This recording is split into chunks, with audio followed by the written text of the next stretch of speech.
पवार यांनी उपस्थित केलेली श्वेता सिंग नेक्सस जुने एअरक्राफ्ट आणणं त्याच्यामध्ये मग बऱ्याचशा गोष्टी आहेत त्याची पण चौकशी व्हायला पाहिजे. नाही नाही, माझं काय म्हणणं आहे, चौकशीला प्रॉब्लेम काय? जर नियम कायदे, हा देश नियम कायद्याने चालतो, कोणाच्या मनमर्जीने चालत नाही ना. त्याच्यामुळे जे काय नियम कायदे ते नियम सगळ्यांनीच पाळले पाहिजेत. म्हणजे मीही पाळले पाहिजेत, तुम्हीही पाळले पाहिजेत आणि त्या ज्या ज्या संस्था जे जे काम करतात त्यांनी पाळलेच पाहिजेत ना.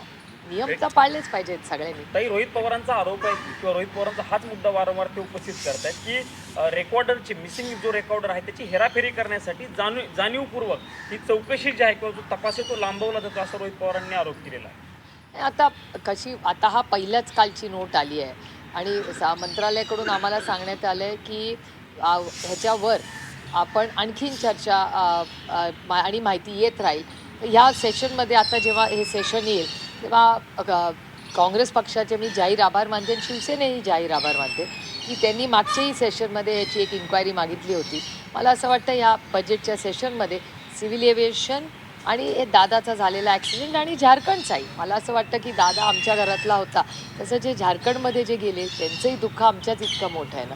त्यामुळे या दोन्ही ॲक्सिडेंटची पारदर्शक इन्क्वायरी आणि त्याच्यावर एक चर्चा आणि एक ऑफिशियल स्टेटमेंट हे भारत सरकारकडून आलं पाहिजे. मॅम, दोन वेज आहेत. एक तर नेग्लिजन्सचा पार्ट आहे ज्याच्यावरती ॲक्शन सुरू झाली, तुम्ही एक सांगताय. दुसरं म्हणजे कॉन्स्पिरसीचा पार्ट. तर तिथे कुठे अजून हेडवे गो थ्रू कुठे झालं नाही आहे. हे कॉन्स्पिरसी पण आहे, हे तुम्हाला अजून पण वाटतं आहे का? नेग्लिजन्स एक पार्ट ठीक आहे, मला असं वाटतं की अजून एक म्हणजे माझी अपेक्षा आहे की पार्लमेंटमध्ये भारत सरकारने ह्या सगळ्यावर एक स्टेटमेंट करावं. हा एक पहिला टप्पा झाला आहे. आता अजून काय माहिती पुढे येते, किती पारदर्शकपणे काम चालतं. महाराष्ट्राच्या माननीय मुख्यमंत्र्यांनीही शब्द दिला आहे की ह्याची एक CBI इन्क्वायरी ते करतील आणि पारदर्शकपणे करतील. त्यामुळे आता ह्या सगळ्यांकडून आमच्या खूप अपेक्षा आहेत एक कुटुंब म्हणून आणि मला असं वाटतं एक नागरिक म्हणूनही महाराष्ट्र आणि भारत याची उत्तरं मागतोय. तुम्ही म्हणताय की रोहित पवारांनी फॉलोअप घेतला, पण दुसऱ्या बाजूला रोहित पवारांनीच त्यांच्या पत्रकार परिषदेत म्हटलं की एक सोशल मीडिया यंत्रणा त्यांच्या विरोधात कामाला लागली होती. तर VSRचे पाठीराखे नेमके कोण आहेत? महाराष्ट्रात आहेत की तेलंगणा आंध्रमध्ये? ते मला सांगता येणार नाही, पण आता ट्रोलिंग हे होत राहतं. आम्ही पब्लिक लाईफमध्ये आहोत. ट्रोलिंग आम्हाला सगळ्यांनाच होतं, आम्हाला तर सवय झाली त्याची. VSRवर जे आता ॲक्शन घेतली ते मियर व्हाईट वॉश वाटतंय का? नुसतं इतकेच जेट्स जे आहेत ते ग्राउंडेड केले. रादर VSR कंपनीचा इतका मोठा लूपहोल जेव्हा दिसून येत आहेत तर त्याचे सगळेच एअरक्राफ्ट नाही का ग्राउंडेड करायला पाहिजे? माझं म्हणणं आहे मी पुन्हा सांगते की हा देश नियम कायद्याने चालतो. सगळेच एअरक्राफ्ट, सगळ्याच एअरलाईनचं मेंटेनन्स, म्हणून म्हणते पब्लिक ट्रान्सपोर्ट जे असेल ना, सगळे पब्लिक ट्रान्सपोर्ट, रेल्वे असू दे, बसेस असू दे, तुम्ही बघा रोड ॲक्सिडेंट्स आधीपेक्षा किती वाढले आहेत आता. त्यामुळे ह्या सगळ्या गोष्टीबद्दल गांभीर्याने सगळ्याच सरकारांनी आम्ही सगळ्यांनीच लक्ष घालून ह्याच्यावर चर्चासत्र झाली पाहिजेत आणि ह्या सगळ्या ज्या कंपनीज आहेत त्यांच्या विरोधात एक स्ट्रॉंग ॲक्शन घेऊन कारण का तुम्ही बघा ना, आता झारखंडचा झालाच ना ॲक्सिडेंट, कशामुळे झाला, काय झाला त्याची माहिती आपल्याला कळली पाहिजे ना. त्यामुळे मला असं वाटतं पारदर्शकपणे नियम कायद्याप्रमाणे ह्या सगळ्या ज्या कंपनीज या नियम कायद्याने चालल्या पाहिजेत, कोणाच्या मनमर्जीने नाही. ज्या अर्थानं विमानं लँड करायला सांगितले, ग्राउंड करायला सांगितले, चुका घडल्यात, चुका करणाऱ्यांवरती काय शिक्षा झाली, कोणाला सस्पेंड केलेलं नाही, कोणावरती कारवाईचा आदेश काढलेला नाही, कोणावरती दाखल फक्त ग्राउंड करून काय होणार आहे? नाही, मला असं वाटतं म्हणजे जे मी TV वर पाहिलं त्याच्यावरनं आमची अपेक्षा आहे की ही फर्स्ट फेज आहे ग्राउंडिंगची. पुढच्या 8-1 दिवसामध्ये त्यांच्यावर अजून स्ट्रॉंग ॲक्शन्स घेतल्या जातील असं आम्हाला सांगण्यात आलेलं आहे. त्याच्यामुळे एक 8 दिवस वाट बघू. पण तुम्ही आतापर्यंत जे चाललंय त्याच्याने सॅटिस्फाय आहात का? नाही, माझं म्हणणं आहे की इन्क्वायरी अजून it's in work in progress ना. त्याच्यामुळे प्रोग्रेसमध्ये असताना समाधान कसं वाटू शकतं?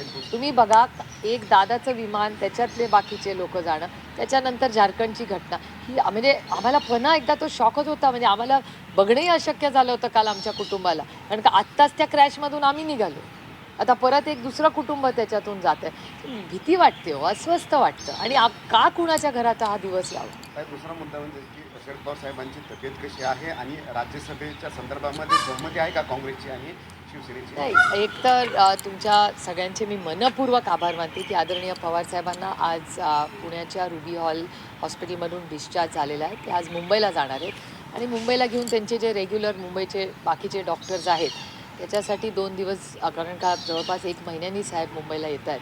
तर ते आल्यानंतर ब्रीच कँडी हॉस्पिटलला 1-2 दिवस राहून त्यांच्या ज्या रुटीन ज्या दर 6 महिन्यांनी वर्षातून एकदा टेस्ट करायच्या असतात त्या सगळ्या त्या निमित्ताने त्याचा सगळा एक फॉलोअप घेऊन 1-2-3 दिवस म्हणजे ते ऑफिशियली तुम्हाला तिथले डॉक्टर सगळे सांगतील ती सगळी प्रक्रिया पूर्ण करणं गरजेचं आहे असं मला वाटतं.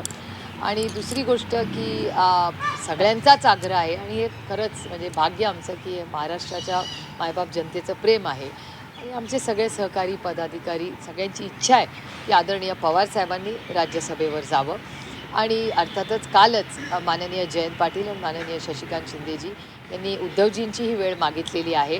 माझं काल संध्याकाळी बोलणं झालं नाही त्याच्यामुळे भेट झाली का नाही माहिती, पण मी काल स्वतः अनिल देसाईंना आणि संजय राऊत साहेबांना विनंतीही केली या विषयाबद्दल की आदरणीय पवारसाहेबांना सगळ्यांचीच इच्छा असेल तर आपण सगळ्यांनी एकत्र मिळून आदरणीय पवारसाहेबांना सगळेच मिळून आपण राज्यसभेवर जाऊया अशी विनंती आपण सगळे प्रेमाने करूया. खरं तर हे प्रेमाचं नातं आहे त्याच्यामुळे उद्धवजींनाही भेटायला आणि अर्थातच काँग्रेस पक्षाला काल आमचे सगळे आमदार काँग्रेसच्या सगळ्या नेत्यांनाही महाराष्ट्रात भेटले आणि वेळ पडली तर मीही दिल्लीत काँग्रेसच्या लिडरशिपला भेटीनच. काल योगायोगाने खरं प्रियंकाजी काल मीटिंगला ज्या मी असणार होते त्या असणार होत्या पण त्यांच्याकडे काही पर्सनल काही अडचण आल्यामुळे त्या आल्या नाहीत काल, पण त्यांचीही वेळ मागू आपण.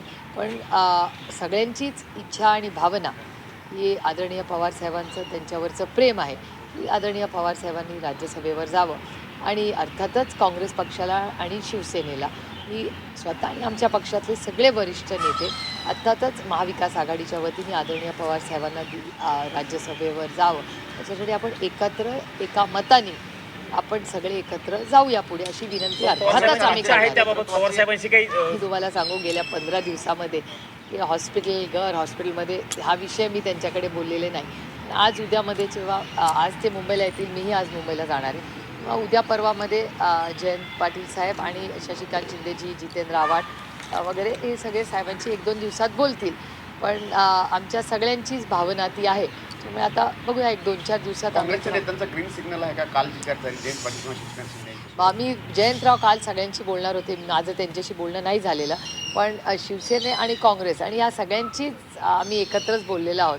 त्यामुळे आम्ही अर्थातच विनंती करणारच त्यांना आणि आमचे मित्रच पक्ष पण ते आदित्य ठाकरेंचा वेगळा सूर बघायला मिळतो. त्यांचं म्हणणं नाही मला माहिती ते राज्यसभाचे स्टेक क्लेम करतायत सगळ्या जे नाही ठीक आहे ना, अधिकार आहे ना. कसं आहे चर्चा करायला काय प्रॉब्लेम आहे, चर्चा करायला काहीच प्रॉब्लेम नाही. पण आदरणीय पवारसाहेबांचं अनेक म्हणजे तुमच्या सगळ्यांच्याच आशीर्वादाने आणि महाराष्ट्राच्या मायबाप जनतेच्या आशीर्वादाने 59 वर्ष पूर्ण ते ह्या सेवेमध्ये आहेत. महाराष्ट्राच्या मायबाप जनते आणि भारताच्या अनेक राज्यांनी त्यांच्यावर प्रचंड प्रेम केलं, साथ दिली आणि या 6 दशकाच्या या प्रवासाला पुन्हा एकदा आशीर्वाद मिळून ते काम पुढे त्यांनी न्यावं अशी सगळ्यांची एक भावना. तुम्ही इथं सोनिया गांधींची भेट घेणार आहात का काय? नाही मी काँग्रेस प्रेसिडेंटशी बोलीनच अर्थातच म्हणजे खडगे साहेबांशी आणि राहुलजींची वेणुगोपालजींची यांच्याशी चर्चा अर्थातच करू. काँग्रेसचे प्रवक्ते आहेत हनुमंत पवार, तुषार दामगुडे म्हणून आहेत भाजपचे, त्यांनी त्यांना मारहाण केली, पिस्तुलाचा धाक दाखवला जातोय, पुण्यामध्ये घडलेली घटना आहे. पुण्यामध्ये क्राईम वाढलाय का तर हा वाढलाच आहे आणि हे दुर्दैव आहे. आणि मी अनेक वेळा देवेंद्रजींना ह्याच्याबद्दल विनंतीही केलेली आहे एक होम मिनिस्टर म्हणून, कारण का महाराष्ट्राची पोलीस यंत्रणा ही अतिशय उत्तम आहे. मला महाराष्ट्राच्या पोलिसांचा सार्थ अभिमान आणि चांगलेच आहेत आपले पोलीस यंत्रणा आणि ही सगळी शेतकऱ्यांचीच मुलं आहेत जी आज पोलीस यंत्रणेत महाराष्ट्र सुरक्षित ठेवतात, तुम्हाला आणि मला सुरक्षित ठेवतात. पण ज्या पद्धतीने पुण्यामध्ये हा क्राईम वाढलेला आहे किंवा हिंमतच कशी होते ही गोष्ट करायची, याचा अर्थ यंत्रणेची भीती किंवा त्या वर्दीचा मान हा कुठेतरी कमी झाला आहे किंवा सत्ता असेल की त्या सत्तेमुळे आपण काहीही करू शकतो असा एक गैरसमज असू शकतो. मतदारसंघामध्ये घटना घडली पुण्यात. तर सुप्रिया सुळे यांनी अनेक महत्त्वाच्या मुद्द्यांवर माध्यमांबरोबर आता चर्चा केलेली आहे, माहिती दिलेली आहे. तर शरद पवार ब्रीच कँडीमध्ये येऊन पुढच्या तपासण्या करणार आहेत आणि त्याचबरोबर राज्यसभेसाठी जी उमेदवारी आहे त्या संदर्भात सुद्धा आज बऱ्याच चर्चा होणार आहेत.